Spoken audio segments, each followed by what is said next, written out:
This on a vase, building upward, or a bowl, or any sort of thing like that. But I'm just going to do this because it's easier on a hot plate, just to show you guys. So I cut out these because this kind of motif I've been working with a lot. I'm just kind of lay them, kind of place them where I want them first. Because next thing you're going to do is just put underglaze where these guys are going to be. So I'm not covering the whole thing with underglaze. All I'm going to do is paint where my paper stencil is going to be. And I don't really care too much about the marks. I'm going to put some here. I really want this to be more leather hard. Right now it's pretty, I just cut these out this morning, but you could leave them sandwiched between something, or your pieces, you know, just out. But leather hard is the best. So I'm just going to coat this decently. And it does, like I said, it doesn't have to be perfect. You want this to dry. You could do stripes. You don't have to do something fancy like I did. So maybe I do this whole, I lay out where I want my stripes and I paint my glaze, underglaze where I want it. And then when this dries, I'm going to lay these down. And these aren't dry yet, so it's really wet.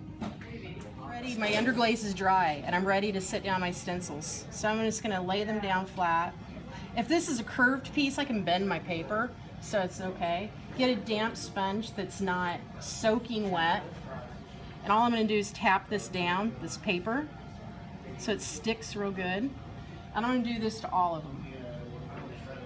I'm gonna put one here, just because I can. And I don't care if one goes off. Makes it more interesting, in my opinion. Same thing again, tap it down. I love this technique for striping, polka dots, all that jazz. And you notice some of my underglaze is coming off. I'm okay with that because it's coming off anyway. Let me just get a different one. Something smaller. I'm gonna lay this one back down. Try and cover up this space. And I can overlap paper. Make sure it's laying. Same thing.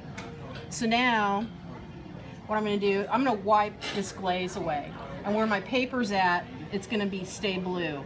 When you wipe carefully because you can rip the paper. Because I'm getting this, it's gonna get wet from the clay and wet from the underglaze. And I'm just gonna wipe this away gently. I don't need to get all of it because I'm gonna do another step. I love doing this. It's probably one of my favorite surface techniques. And just gently. I ripped so many papers this summer doing this from wiping. All right, so now I've got that done. I'm gonna put another coat of underglaze on top of the newspaper. Fancy. Whoa. So I'm just gonna put another creamy color over the top of it. Right over the top of my paper. I'm probably gonna have to do 2 or 3 coats. And then when I'm done, I'm gonna peel off, get a needle tool, and I'm gonna lift, and I'm gonna have a blue design with this white, creamy white top around all the negative space. Isn't that awesome? What? Okay. Hey, oh, I got it. Okay.